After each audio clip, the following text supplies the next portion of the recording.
Hello guys, welcome back to my channel అప్పు gardening cooking. ముందుగా అందరికీ belated happy Vinayaka Chavithi. So అందరూ మంచిగానే సెలబ్రేట్ చేసుకున్నారు అనుకుంటున్నాను. సో ఈ వీడియోలో అయితే మా ఇంట్లో వినాయక చవితి ఎలా సెలబ్రేట్ చేసుకున్నాం అండ్ ఏమేమి ప్రసాదాలు ప్రిపేర్ చేసాం అండ్ పసుపుతో వినాయకుడిని ఎలా చేసాం అనేది వీడియోలో చూపిస్తాను. లాస్ట్ వరకు చూడండి.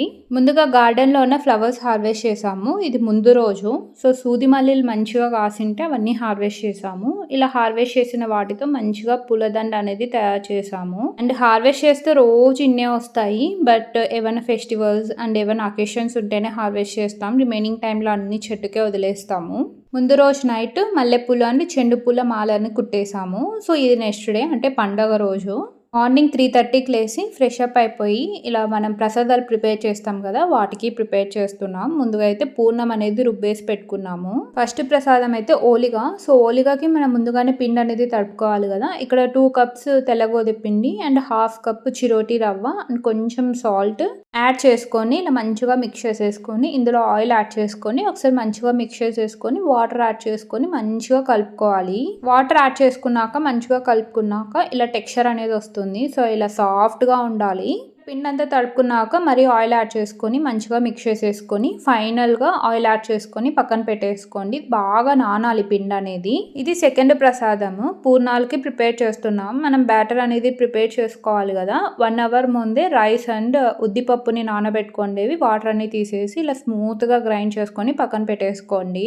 అంటే మనం గ్రైండ్ చేసుకున్న పూర్ణం ఉంటుంది కదా, మనకి ఎంత సైజులో కావాలో అంత సైజులో బాల్స్ అనేది ప్రిపేర్ చేసుకొని పెట్టుకుంటే మనకు ప్రాసెస్ అంతా ఈజీగా అయిపోతుంది. ఇవి మోదక్ ప్రిపేర్ చేయడానికి బియ్యం అనేది మంచిగా నానబెట్టి అవి కొంచెం తడారే వరకు పెట్టేసి ఇలా స్మూత్ గా గ్రైండ్ చేసుకొని జల్లెడ పట్టేసుకొని పక్కన పెట్టుకోండి. ఇదే పిండితోనే మనం వినాయకుని కూడా ప్రిపేర్ చేస్తాము. ఇది థర్డ్ ప్రసాదం మోదక్స్ కి. సో మోదక్స్ కి బేస్ అనేది ప్రిపేర్ చేసాము. సో ఇప్పుడైతే మనం గ్రైండ్ చేసుకున్నాం కదా, ఆ పిండిలోకి కొంచెం సోడా పొడి యాడ్ చేసుకుని లూజ్ కన్సిస్టెన్సీ వచ్చే వరకు వాటర్ యాడ్ చేసుకొని మిక్స్ చేసి పక్కన పెట్టుకోండి.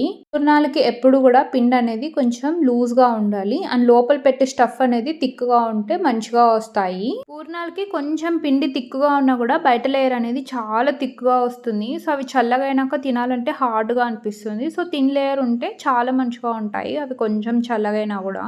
సో ఇలా పూర్ణాలన్నీ కూడా ప్రిపేర్ చేసుకున్నాము. ఈ పూర్ణాలు వేడివేడిగా తింటే చాలా మంచిగా ఉంటాయి. సో మధ్యలో హోల్ పెట్టుకొని అందులో గీ యాడ్ చేసుకుని తింటే చాలా టేస్టీగా ఉంటాయి. సో ఇలా రిమైనింగ్ అన్నీ కూడా ప్రిపేర్ చేసాము. చెప్పాలంటే ఈ పూర్ణాలు చాలా ఈజీ, చాలా క్విక్గా కూడా అయిపోతుంది. సో ప్రసాదంగా చేసుకోవాలంటే ఈ పూర్ణాలు అయితే చాలా జల్దీ అయిపోతాయి. చేయడానికి కూడా పెద్ద టైం కూడా కాదు. పూర్ణాలు ప్రిపేర్ చేసుకున్నాక ఇప్పుడు ఓలిగలు అనేది ప్రిపేర్ చేసుకుంటాం. సో ఓలిగా అంతే, మనం పిండి అనేది తడుపుకుంటే ఆల్రెడీ మనం పూర్ణం అనేది రుబ్బి పెట్టుకున్నాం కాబట్టి ఇది కూడా అంతే చాలా క్విక్గా అయిపోతుంది. ఓలిగా కూడా అంతే, చాలా టఫ్ అనుకుంటాం బట్ ఓలిగా చాలా ఈజీ. సో మనకి అలవాటు అయిపోతే చాలా ఈజీగా ప్రిపేర్ చేసుకోవచ్చు. ఇలా ఓలిగా కూడా ప్రిపేర్ చేసేసాము ప్రసాదం కింద.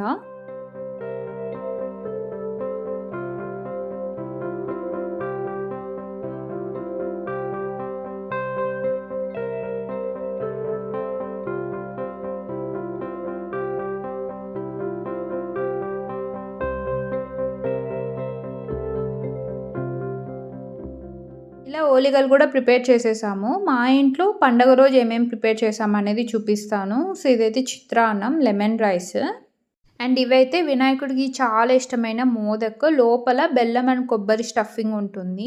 అండ్ ఇదైతే ఆలు అండ్ బ్రింజాల్ కర్రీ అండ్ ఇదైతే మునక్కాయల రసం. సో ఆ రోజు చేసిన ఏ రెసిపీస్లో కూడా ఆనియన్ అండ్ వెల్లుల్లి అనేది యూజ్ చేయలేదు బట్ టేస్ట్ అయితే చాలా మంచిగా వచ్చినాయి. వైట్ రైస్, పూర్ణాలు, ఓలిగలు అండ్ వడియాలు కూడా స్వామికి ప్రసాదం లాగా పెట్టాము. ప్రసాదాలన్నీ ప్రిపేర్ చేసుకున్నాక ఇప్పుడు ప్రశాంతంగా స్వామిని అనేది చేసుకున్నాము. సో బియ్యపిండి మనం ప్రిపేర్ చేసుకున్నాం కదా, సో ఆ బియ్యపిండిలోకి మంచిగా పసుపు యాడ్ చేసాము. పసుపు యాడ్ చేసుకున్నాక మంచిగా మిక్స్ చేసేసుకొని ఇందులోకి పాలు యాడ్ చేసుకొని పాలతోనే పిండి అనేది తడుపుకున్నాము. మనం నార్మల్ చపాతీ పిండి ఎలా తడుపుకుంటామో అలా తడుపుకుంటే సరిపోతుంది. ఇలా పిండిని తడుపుకున్నాక కొంచెం పిండి తీసుకొని అందులోకి కొంచెం గ్రీన్ ఫుడ్ కలర్ యాడ్ చేసుకొని ఇలా ఆకు అనేది తయారు చేసుకున్నాము. సో ఆకు అనేది తయారు చేసుకున్నాక దాని మీద స్వామిని అనేది ప్రిపేర్ చేస్తాము. ఇలా అయితే ప్రిపేర్ చేసాము. ఇలా స్వామిని తయారు చేసుకున్నాక పూజకి అంటే వినాయక చవితి అంటేనే 21 టైప్ ఆఫ్ లీవ్స్ తో మనం పూజ చేసుకుంటాము. సో నాకు 21 టైప్స్ కావాల్సినవి అయితే దొరకలేదు. సో కొన్ని దొరికినాయి. ఉన్నాయి అండ్ కొన్నైతే గార్డెన్‌లో ఉన్నవన్నీ హార్వెస్ట్ చేశాము.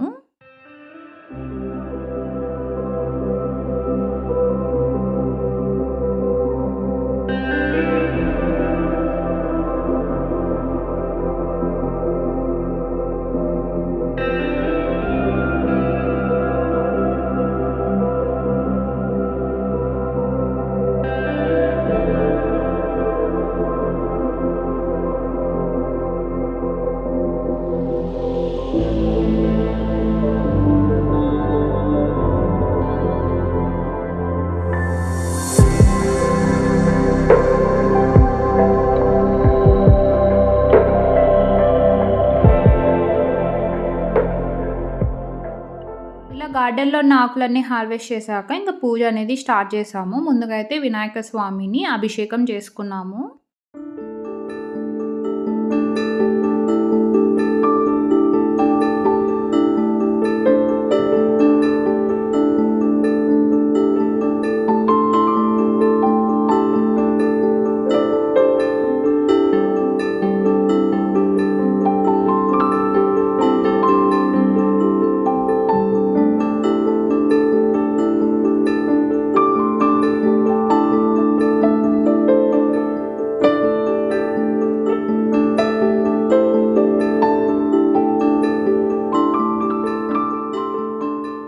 సో, ఇలా స్వామిని అభిషేకం చేశాక బొట్లనేది పెట్టేసి, పూలన్నీ పెట్టేసుకొని, మనం ప్రిపేర్ చేసుకున్న నైవేద్యాలన్నీ పెట్టేసుకొని, పూజ అనేది ఇలా చేసుకున్నాము.